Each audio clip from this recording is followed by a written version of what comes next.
It's Thursday, it's Thursday, March 13th, 2014. And as you can see, it's now more dark because of the time change. Now we're on daylight savings in America.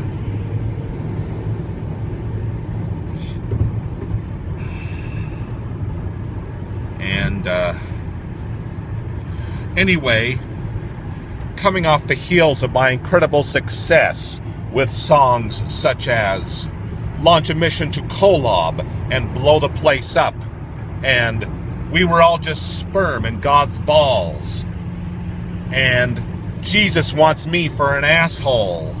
Coming on the tails of my incredible success with those songs, I just wanted to help you,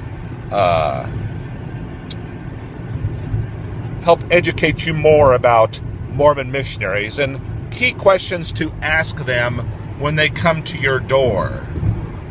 And keep in mind that these questions are based on actual Mormon doctrine and what Mormon prophets and Mormon apostles and Mormon key leaders have said in the past, and what has been taught in Mormon institutes of religion, that these buildings which are next to universities, the university age, college age kids, they go just over the border to the institute, the Insti-Poop, to learn about the advanced Mormon doctrines. Question number 1 you should ask a Mormon missionary: did Joseph Smith enjoy sleeping with a 14-year-old and with the wives of other men? Do you think he enjoyed that? When the Mormon God had sex with Mary, the mother of Jesus, did he go down on her? Did he give her head? That's a key question. Did the Mormon God have an orgasm? Did he give Mary oral sex too? If you listen to Spencer Kimball, you might think that when the Mormon God had sex with Mary, he probably just did it, with his clothes on, with his robe on, and didn't do any foreplay, and didn't suck on her clitoris for a while to help her have an orgasm. Because Spencer Kimball says, he tells us, and Spencer Kimball is the key conduit into the brain of the Mormon God. Spencer Kimball tells us that the Mormon God gets upset about oral sex.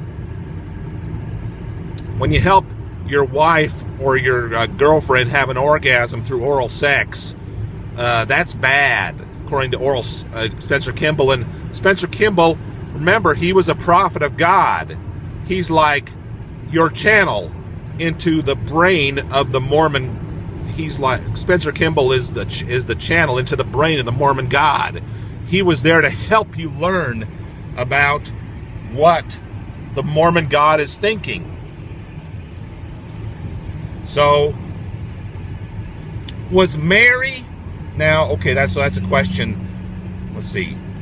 Question number 1 was, did Joseph Smith enjoy sleeping with 14-year-olds, with the wives of other men? Question number 2 was, did the Mormon God give Mary oral sex? Did he suck on her hoo-ha when he had sex with her? Number 3, was it moral for the Mormon God to have sex with a woman who was married to another man? Now, the Mormon Church does not believe, if you dig deep enough, or if you attend the Insti-Poops, the institutes that are next to college campuses, you learn that the Mormon God had literal sex with Mary. And also, so those are, let's see, question one. Question one was about Joseph Smith. Question two was about oral sex, the Mormon God and Mary. Question three was it moral for the Mormon God to sleep with Mary, even though she was married to another man?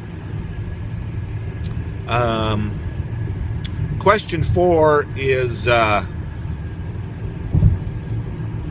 was it moral for Brigham Young to sleep with a 15-year-old and with the wives of other men? And the next, well, anyway, since I'm not writing on paper, I'm going to let you number the questions, okay? So another question would be,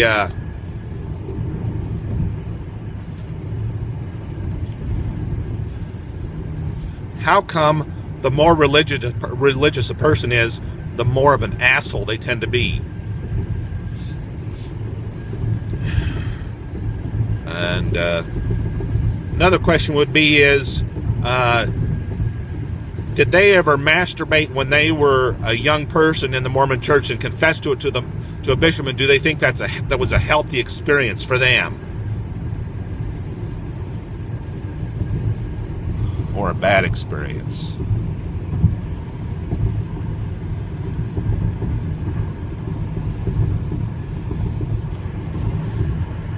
Then the next question is, where is the Lamanite DNA? Lamanites are a people in the Book of Mormon who, they're supposed to be the ancestors of the American Indians. Now, Mormon apologists and other bullshit speakers might hem and haw about this, but it's not very hard to scratch under the surface to find a huge amount of past Mormon leaders, including prophets, and including even in their scriptures, the Mormon scriptures, talking about documenting this issue. Fact that the Mormon church claims that the American Indians are the descendants of people who came from Israel 600 years BCE, before the Common Era, or BC, before Jesus. Okay.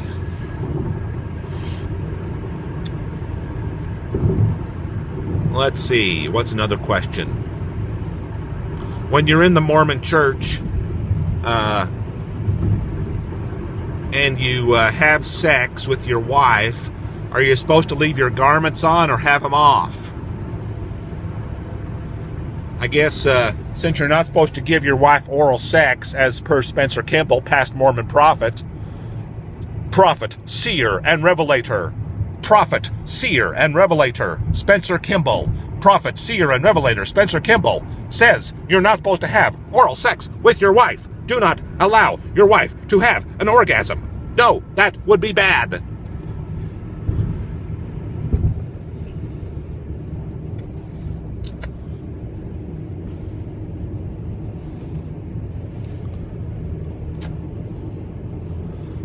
So, anyway, so it's a good supposition that when you have sex and you're a Mormon, you're supposed to leave your clothes on, your garments, your underwear, your holy underwear. And then the next question to ask the Mormon missionaries is, what's their new name? That's the name they received in the temple. Was it Seth, like my new name? Or what was their new name? Will they tell you the name of the second token of the Melchizedek priesthood? Health in the navel, marrow in the bones, strength in the loins and in the sinews. Power in the priesthood be upon me and upon my posterity through all generations of time and throughout all eternity. That is the phrase you use to get into the Mormon heaven. But you have to question, and you learn it in the temple, the Mormon temple, but you must question, do you really want to go there?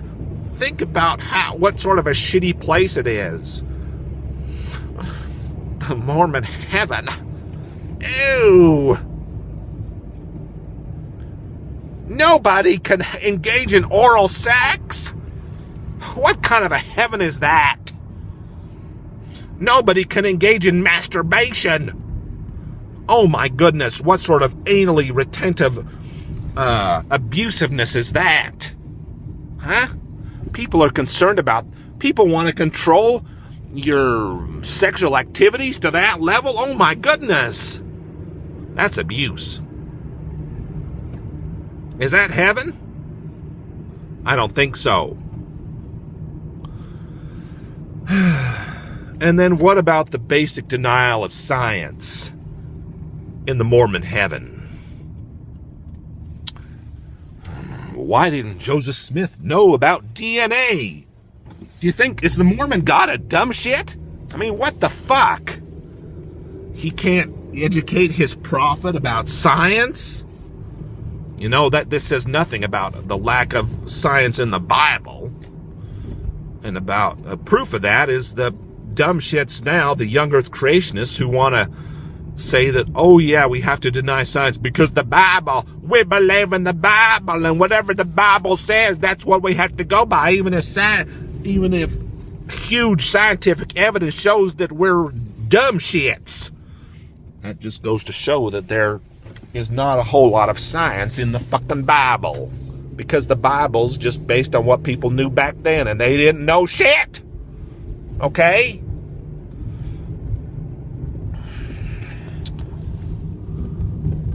So anyway, maybe you don't want to go to the Mormon heaven. Maybe you don't want to say, health in the navel, marrow in the bones, strength in the loins and in the sinews. Power in the priesthood be upon me and upon my posterity through all generations of time and throughout all eternity. That's the secret Mormon phrase. Say it again, my friends. Health in the navel, marrow in the bones, strength in the loins and in the sinews. Power in the priesthood be upon me and upon my posterity through all generations of time and throughout all eternity. Oh my God. Just being able to say that phrase wants you to begin refraining from oral sex and masturbation for the rest of your fucking life. Just so that you can live with your families can be together forever, bitch. Only if you suck the ass of the Mormon God and agree to be the asshole of Jesus, then families can be together forever. That's what they tell you in the Mormon church. But the truth, bias, that comes to us through science, my friend, is that families can be together forever through DNA and through whatever ideas you happen to transmit to the next generation. Write a book, be a great speaker, transmit your ideas, and also transmit your DNA. That's not something trivial. Unlike what asshole P.C. Meyer says, transmitting your DNA is of value. Okay? It's a key part of human experience. It's not trivial. So, anyway.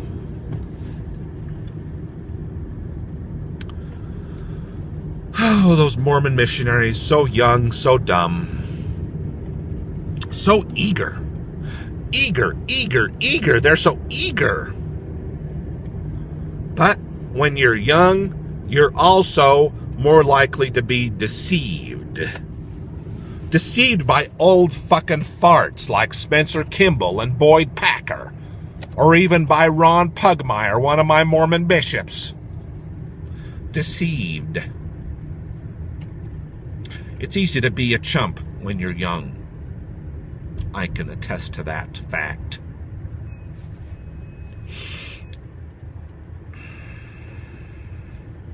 There's a related movie called Jesus Camp, where the fucking Bible-beating Christians are brainwashing a bunch of kids into being afraid of Jesus and afraid of God, afraid of their God.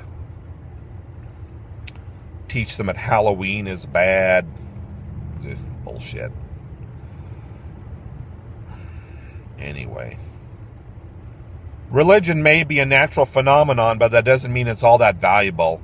That would be a naturalistic fallacy. That's a logical fallacy, a naturalistic fallacy, to assume that just because something is natural, that means it's good.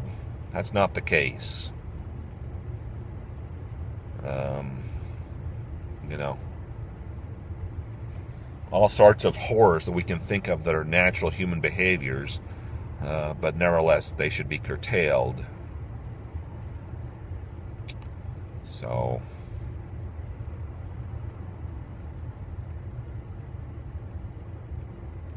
anyway, where to move forward after Mormonism, after you leave? My advice is, don't go to any other religion, and be careful of pseudo-religions. Even atheist groups can be religions with their liberal dogmas. Just be careful of it all.